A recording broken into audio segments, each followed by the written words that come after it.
विश्व 24 न्यूज हर पल आपके साथ। संघटनेचे निरीक्षण सुनील भुजबळ, शहराचे अध्यक्ष महादेव जाधव, श्री संतोष पवार, श्री महेश कोटे, मनोहर सभाटे, माजी दोस्त श्री दादेकर, शंकर पाटील, जी भाऊ कोले, आमचे जुने सरकारी सुभाष पाटणकर, महानगरपालिकेचे गटनेता किसन जाधव, सफी इनामदार, शिवसेना सुनीता शेटे, या ठिकाणी ज्याचे विचार आपण ऐकले ते मोहम्मद साहेब पठाण, तौकीर परिवार, त्याशिवाय ज्यांनी पक्षामध्ये प्रवेश करण्याचा निर्णय घेतला त्या माजी महापौर नवीनताई संजय, नगरसेविका नंदा भांबे कांबळे आणि व्यासपीठावर उपस्थित असलेले आणि आपण सगळे वर्गवरील करून विचारलो. बऱ्याच दिवसातून आम्ही सोलापूरला आलो आहे. त्यासाठी आलो होतो. कोरोनाची साथ सुरू झाल्याच्या नंतर अधिकारी, कार्यकर्ते, वैद्यकीय सारखे लोक यांचा एक आत्मविश्वास वाढवायची गरज होती. सगळ्या जगामध्ये संकट होतं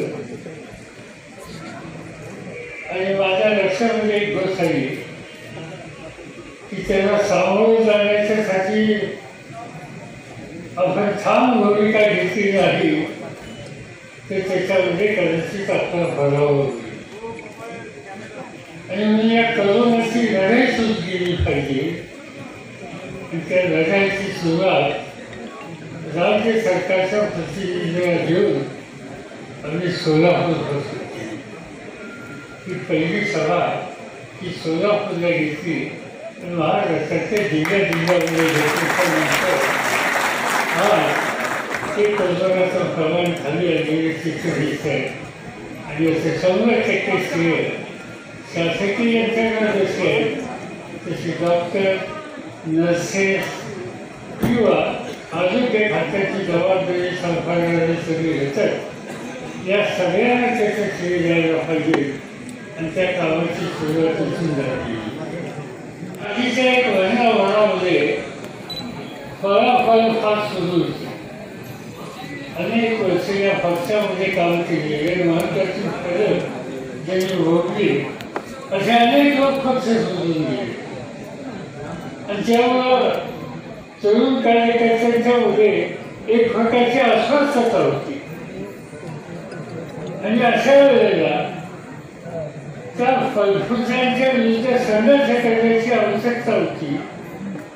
आणि तो निर्णय आम्ही संघटनेमध्ये घेतला आणि त्यासाठी त्या संघर्षाची सुरुवात या सभागृहामध्ये सोलापुरापासून केली.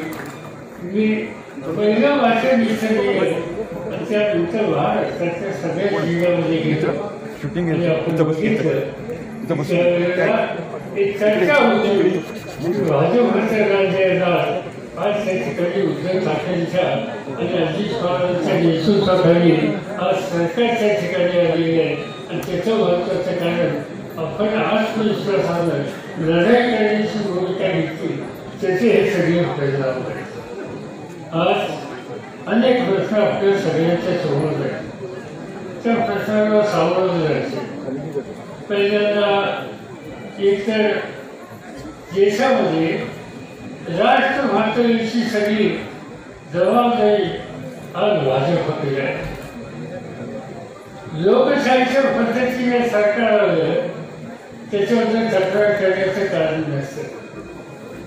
पण सरकार सत्तेवर आल्याच्या नंतर त्या सत्तेचा उपयोग मगाशी काही सरकारने सांगितल्याप्रमाणे लोकांच्या भल्यासाठी करावं लागतं. पण आपण बघतो की आता ज्यांच्या हातामध्ये सत्ता आहे त्या सत्तेचा उपयोग एका वेगळ्या पद्धतीने करता येईल. हा देश 150 ब्रिटिशांच्या अत्याचारित होता. तो मुक्त करण्यासाठी अनेकांनी कष्ट केले. सोलापूरचा इतिहास या संदर्भाचा एक जादुई इतिहास आहे. आणि म्हणून सोलापूर हे हुतात्म्याचं शहर म्हणून सवय हिंदुस्थानात ओळखलं जातं. त्या हुतात्म्याचा जो संघर्ष होता तो संघर्ष स्वातंत्र्यासाठी होता.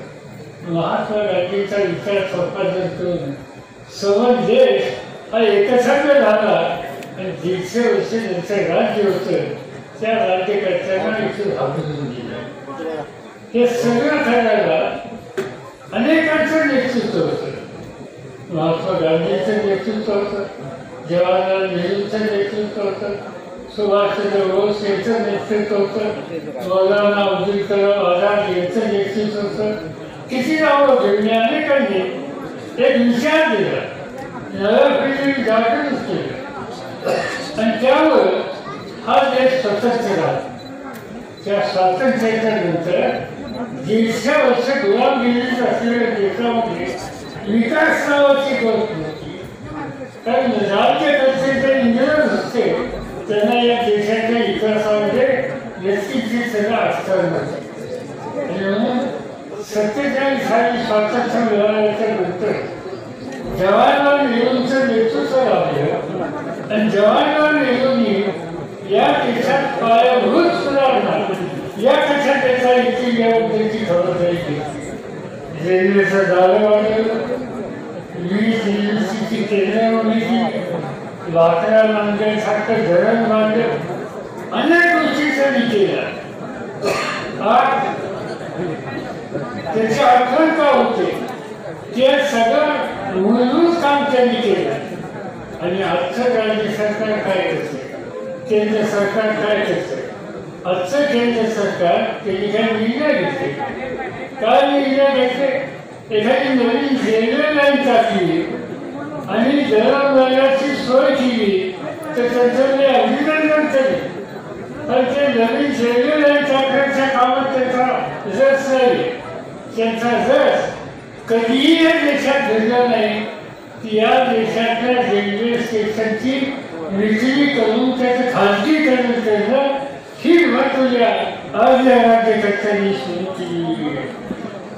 म्हणजे ज्या देशामध्ये सुई सुद्धा तयार होत होती तिथं रेल्वेचं इंजिन तयार करण्याचं काम नेहरूंच्या काळात झालं. आज ते रेल्वेचं इंजिन असो, ती रेल्वे लाईन असो, ते रेल्वेचं स्टेशन असो, समुद्राचं बंदर असो की विमानतळ असो, या सगळ्याची विक्री करण्याच्या गौद्याची भूमिका आजचे राज्यकर्ते करतात.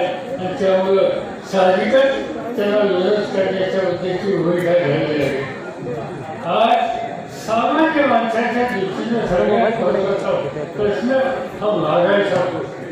आणि काय लागेल सगळ्यात महत्त्वाचा प्रश्न महागाईचा. काय चित्र दिसतंय आपल्याला, एक दिवस असा जात नाही की आपल्याला वाचायला मिळते की आज पेट्रोलचे त्याचे डिझेलचे भाव वाढले, पेट्रोलच्या डिझेलचे भाव वाढले. याचा अर्थ ज्यांच्याकडे दळणवळणाची साधनं किचन म्हणजे त्याच्याकडून वाजूभागा जातो, लोकांना लागणाऱ्या वस्तूची वाहतूक त्याची महागाई होते आणि शेवटी किंमत वाढवते आणि त्याची घड ही सामान्य माणसाला होत असते. आजचं सरकार जे भाजप आहे त्याची आर्थिक नीती असते की महागाईला निमंत्रण देण्याच्या मुद्द्याची ही नीती आहे. आणि त्यामुळे सामान्य माणसाला संसार करणं अवघड झालं आहे आणि त्याचं पूर्ण जबाबदारी आजच्या भाजप सरकारच्या होते. आणि त्यासाठी अशांच्याबद्दल एक जनमानस तयार करण्याची जबाबदारी ही विरोधी पक्षाला घ्यायला पाहिजे. आणि आज राष्ट्रवादी काँग्रेस पक्षाचा कार्यकर्ता सामान्य लोकांच्या हिताची जपणूक करण्यासाठी वेळ प्रसंगी रस्त्यात सुद्धा उतरल्याचं राहणार नाही ही मनस्थिती घेऊन आपल्याला त्या ठिकाणी काम करावं लागेल. हा देश शेती प्रधान आहे. आज 60% लोक शेती करतात. आज सोलापूर जिल्हा एकेकाचा औद्योगिक शहर आहे, पण ती शेती इथे राहिली नाही. पण जिल्हा हा शेतीच्या क्षेत्राचा अग्रवादी जिल्हा आहे. देशातले अनेक जिल्हे अनेक राज्य ही शेती उत्पादनात आघाडीवर आहे आणि शेतकऱ्याला 2 पैसे देऊन एक देशातलं बहुसंख्य लोकांचं जीवन हा मर्यादेच्या उद्याची खबरदारी घेतात. पण आज ज्यांच्या हातामध्ये देशाची सत्ता आहे त्यांची शेतकरी आणि शेती व्यवसायाची भूमिका काय, त्यांना शेतकऱ्याची असताना आपण फार वाचलं की काही वर्षासाठी उत्तर प्रदेशमध्ये लखनी फुलला लोक रस्त्यावर आले. कोण आले रस्त्यावर? शेतकरी रस्त्यावर आले. कशासाठी आले? ते आमच्या प्रश्नाकडे तिकडचं उत्तर प्रदेशचं भाजपचं सरकार दुर्लक्ष करतं आणि म्हणून त्या मुद्द्याची नापसंती व्यक्त करण्यासाठी निदर्शन करण्यासाठी त्या ठिकाणी आले. निदर्शन करण्यासाठी शांततेच्या मार्गाने निदर्शन करण्यासाठी त्या ठिकाणी शेतकरी आल्याच्या नंतर भाजपचे नेते त्या रस्त्याने जात असताना त्या शेतकऱ्यांच्या अंगावर त्यांनी गाड्या घातल्या आणि 8 लोक मृत्यूमुखी पडले. सुटून निकलताना परवा नोटीस काढली त्या सरकारला की जेव्हा मृत्यूमुखी पडले त्याच्यामध्ये एक पत्रकार होता, त्याच्यामध्ये 2 सामान्य लोक होते आणि 5 ते 6 शेतकरी होते. त्या सगळ्यांची माहिती आता सुप्रीम कोर्टाने मागवली. पण तुमच्या हातामध्ये सत्ता लोकांनी दिली की या सगळ्या लोकांचं भलं करण्यासाठी दिली. त्याचं विस्फोरण भाजप सरकारनं पडलं. त्या भाजप सरकारने त्या ठिकाणी शेतकऱ्यांच्या अंगावर गाड्या घालून त्याची एक प्रकारे हत्या करण्याच्या संबंधीचं पाप त्या ठिकाणी केलं आणि त्यामुळं साहजिकच याचा एक संताप सर्व देशामध्ये. मी सोलापूर शहराच्या किंवा सगळ्या कार्यकर्त्यांना आव्हान करतो की महाराष्ट्रातल्या भाजप सोडून सगळ्या पक्षांनी निर्णय हा घेतो की शेतकऱ्यांची हत्या करण्याचा निर्णय घेणाऱ्या भाजप सरकारचा निषेध करण्यासाठी उद्याच्या 11 तारखेला सवन महाराष्ट्र आपल्याला बंद ठेवायचं आहे. सोलापूर शहर सुद्धा आपल्याला बंद ठेवायचं आणि भाजप सरकारचा हा त्या ठिकाणी निषेध करायचा आहे. माझी विनंती तुम्हा सगळ्यांना आहे, तुम्ही सगळ्यांनी शांततेच्या मार्गाने कुठेही कायदा हातात न घेता कुठेही विक्री प्रकार होणार नाही याची काळजी घेऊन कुठेही पोलीस यंत्रणेशी आपला संघर्ष येणार नाही याची खबरदारी घेऊन शांततेनं शहर बंद करण्याच्या कामामध्ये तुम्ही लोकांनी रस्त्यावरची भूमिका घेतली पाहिजे आणि सवन महाराष्ट्राला कळूया की हुतात्म्यांचं इतिहास असलेले हे सण आज उत्तर प्रदेशच्या शेतकऱ्यांना हुतात्मा बनवण्याचं काम आज तुम्ही करत असेल तर त्याबद्दलची आपली निषेधाची भावना अत्यंत शांततेने व्यक्त करण्याकरता सवन महाराष्ट्रामध्ये सोलापूर अग्रवादी आहे या प्रकारची स्थिती ही आपल्या सगळ्यांना निर्माण करावी. अनेक प्रश्न आपल्या पुढे आहेत. आज आपल्याला महानगरपालिकेच्या निवडणुकीची चर्चा या ठिकाणी झाली. निवडणुका आल्या त्याच्यात लक्ष घालावं लागेल. या पूर्वीच्या निवडणुकीत आपण हवं तसे लक्ष दिलेलं नाही. त्याचा परिणाम तरी नाही की या शहराच्या महानगरपालिका एका अशा विचाराच्या लोकांच्या हातामध्ये गेली की त्याचा परिणाम एखाद्या सोलापूर शहराच्या विकासावर विस्कळीत झाला आणि मुलांचीच वादच असेल तर राष्ट्रवादी काँग्रेस कार्यकर्त्यांनी याच्यामध्ये पुढाकार घेतला.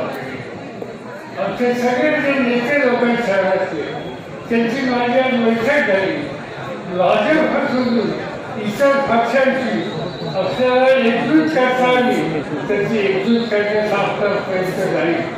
ती एकजूट झाली तर आपण एकत्र निवडणुकीला सामोरं जाऊ. पण ती एकजूट ही सन्मानाने झाली पाहिजे. राष्ट्रवादीच्या कार्यकर्त्याचा सन्मान झाला पाहिजे. पण तिचा सन्मान नसेल तर आपण स्वतंत्र सुद्धा निवडणूक लढू त्याच्यातून आणि ती तयारी माझी नेतेमंडळींना विनंती आहे की बाबांनो ही निवडणूक आपल्याला सोलापूरचा नक्षा बदलायच्या दृष्टीनं अत्यंत महत्त्वाची निवडणूक आहे. 50% जागा महिलांना आहे. 50% जागा महिलांना आपण द्यायचा निर्णय देशात पहिल्यांदा महाराष्ट्रात घेतला आणि आज या 50% संधी महिलांना महानगरपालिकेत उतरलेल्या आहे. त्यामुळे भागाभागामध्ये आता 3चा मतदारसंघ होईल. त्या 3 मतदारसंघात कुठं महिलांचा वारी किती असतील हे मी आज सांगू शकत नाही. पण महिला कार्यकर्त्यांनी आता फक्त त्याच्याकडे लागलं पाहिजे आणि जास्तीत जास्त जागा आपण महिलांना देऊन त्या ठिकाणी आपला एक वेगळा चेहरा तयार केला पाहिजे. दुसरी महत्त्वाची ही गोष्ट आहे की पक्ष बांधायचे असेल, लोकांची प्रश्न शोधायची असतील तर अनुभवी लोकांची जशी मदत हवी आहे तशीच तरुणांना सुद्धा पूजा केलं पाहिजे. आणि त्यामुळे उद्या तिकीट द्यायचा प्रश्न आला तर त्यावेळेला तरुण कार्यकर्त्यांना विसरू नका. तरुणांचं एक कर्तृत्ववान नेतृत्व या शहरामुळे तयार करण्यासाठी या निवडणुकीमध्ये आपण तरुण लोकांना अधिक संधी द्या हा आग्रह माझ्या सरकारने आणि म्हणून एका बाजूला 50% महिला, दुसऱ्या बाजूला तरुणांची संख्या, तिसऱ्या बाजूला अल्पसंख्याकांना मदत, चौथ्या बाजूला जो मागासवर्गीयांचा एक मोठा वर्ग या शहरामध्ये त्यांना संधी आणि त्याच्याबरोबर समाजाच्या इतर घटकांना सुद्धा संधी असा एक वेगळा चेहरा हा विकासाच्या संदर्भात आपण या ठिकाणी करू शकतो. आणि हे सगळं कशासाठी करायचे? सोलापूर शहराचं चित्र बदलायचे. एकेकाळी सोलापूर शहर हे एक औद्योगिक जाती म्हणून ओळखली होती. सोलापूर शहर या ठिकाणी 2 कापडाच्या गिरण्या होत्या. सोलापूर शहर पूर्व भागामध्ये तिथं सूतगिरणी होती. सोलापूर शहर बावळगुंचा मोठा धंदा त्या ठिकाणी होत होता. सोलापूर शहर विमानतळाच्या जवळ आणखी काही कारखान्याची हप्ते आणि या लोकांची होती. आज ही कारखानदारी शेतकरी बघायला दिसत नाही. ही कारखानदारी झालं हे सोलापूर शहराच्या दृष्टीनं अत्यंत भयावह अशा प्रकारचं चित्र दिसते. आणि म्हणून या ठिकाणी उद्योग कशा आणता येतील याच्यात आपल्याला लक्ष घालावं लागेल. मी महानगरपालिकेमध्ये राष्ट्रवादी जास्तीत जास्त यावं यासाठी आग्रह यासाठी करतोय की मला सोलापूरला जुने दिवस दाखवायचे. मला सोलापूरला कारखान्यात आले.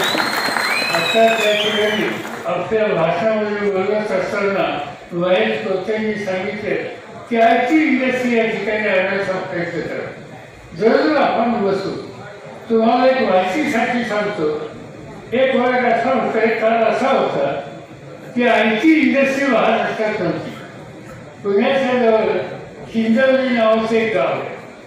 पुण्यापासून जवळ आहे आणि तिथे एक साखर कारखाना येतो. साखर कारखाना मुख्य होतो. त्या साखर कारखान्याचं भूमिपूजन करायला मला त्या ठिकाणी बोलवलं. माझ्या डोक्यात दुसरी कल्पना होती. पण लोकांनी आग्रह केला की त्या ठिकाणी साखर कारखाना काढायचा आहे.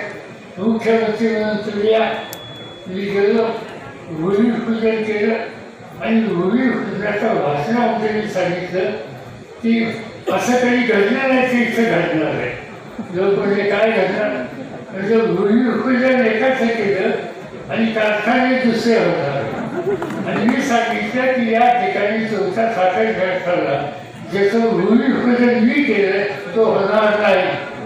तो 130 महिन्यावर तुला दुसरीकडे जागा देतो आणि त्या ठिकाणी तुमचा कारखाना होईल. लोकांनी विचारली इथं काय करतात. मी सांगितली इथं मला IT शेती करायची. आज इथं करायची आणि आपल्याला आश्चर्य वाटेल.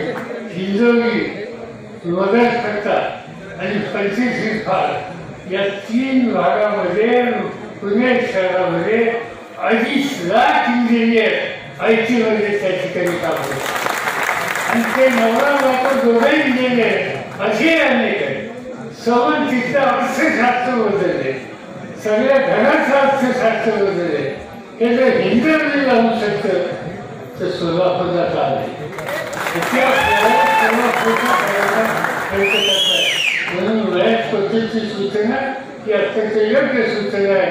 शहराचे सगळे प्रमुख नेते मग राजे जाधव असतील, संतोष पवार असतील, बाकीचे अन्य सगळे सहकारी असतील, या सगळ्यांचा आग्रह आहे की औद्योगिकरणाच्यासाठी तर आपण दिल्या आणि त्यासाठी आपण एकच येऊन काही करण्याची गरज आहे. महानगरपालिकेमध्ये योग्य पद्धतीनं धोरणं असली आणि उद्योगाला प्रोत्साहित करण्याची नीती आपण ठरवली तर माझी खात्री आहे तिचं कारखानदारी वाढायला मदत झाल्याचं. आपले पालकमंत्री हे स्वतः व्यावसायिक सुद्धा आहेत आणि त्यामुळे त्यांना व्यवसायाचा अनुभव चांगला आहे. आणि त्यामुळे असं आहे व्यवसायाच्या संबंधीचा अनुभव आणि असता असलेला पालकमंत्री आपला आहे, मानसिकता ती आहे. आणि सोलापूरचा सामान्य तरुण आणि सामान्य माणूस हा कष्ट करायला कधी नाही म्हणत नाही. त्या कष्टाचा सन्मान करतो. त्या सन्मानाला संधी या ठिकाणी द्यावी लागेल आणि ती देण्यासाठी सोलापूरच्या IT क्षेत्र असेल, आणखी दुसरं क्षेत्र असेल त्याच्या औद्योगिकरणामध्ये लक्ष घालावं लागेल. आणि त्या संबंधीचा जो अर्ज सगळ्या नेते मंडळींचा आहे त्या अर्जाच्या दृष्टीनं जे काही करता येईल ते आपण सगळे मिळून राज्य सरकारला विनंती करू आणि याच्यात काही निर्णय घ्यायला लावू. एवढ्याच या ठिकाणी या प्रकारच्या निमित्तानं सांगू इच्छितो. मी काही आधी बोलून विचारत नाही. काही लोकांनी मला चिठ्ठी पाठवली की काहीतरी अजित पवारांच्याकडे काही सरकारी पाहुणे पाठवले होते. ते पाहुणे घेऊन गेले. पाहुण्याची चिंता आपल्याला असते. तर मला आठवत आहे निवडणुकीच्या आधी बँकेच्या एका प्रकरणाच्या बाबतीत मला EDची नोटीस पाठवली. त्या बँकेचा मी सभासद होतो. त्या बँकेचं मी कधी कर्ज आयुष्यात घेतलं नाही आणि असं असताना मला EDची नोटीस दिली. मला त्यांनी EDची नोटीस दिली आणि सबंध महाराष्ट्राने भाजपला विधी ठरवलं. अजित पवारांचा उद्देश काय असेल, अजित पवारांचा उद्देश काय असेल, काही गोष्टी त्यांनी केलेल्या असतील त्या गोष्टीचा उद्देश परिणाम हा सर्वसामान्य माणसांच्या सत्तापासून सत्तेचा गैरवापर आणखी राज्यकर्ते कसे करतात या संदर्भात निश्चितपणानं लोक त्यांना धडा शिकवण्याचं राहणार नाही. तो वेळ जवळ चाललेला आहे. यापेक्षा मी सगळे आधी बोलू इच्छित नाही. पण पुन्हा एकदा तुम्हाला एकच सांगतो की महानगरपालिकेच्या निवडणुकीमध्ये राष्ट्रवादीचा झेंडा हा फडकवला पाहिजे. आणि समुदाय प्रयत्न करून या शहराचा चेहरा हा बदलण्यासाठी आपण सगळ्यांनी कष्ट घेतले पाहिजे.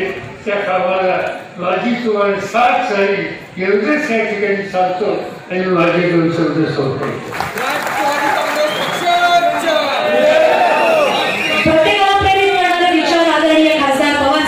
व्यक्त केले त्यांचे आभार. आणि यानंतर काही लोकांचा पक्ष प्रवेश करणार.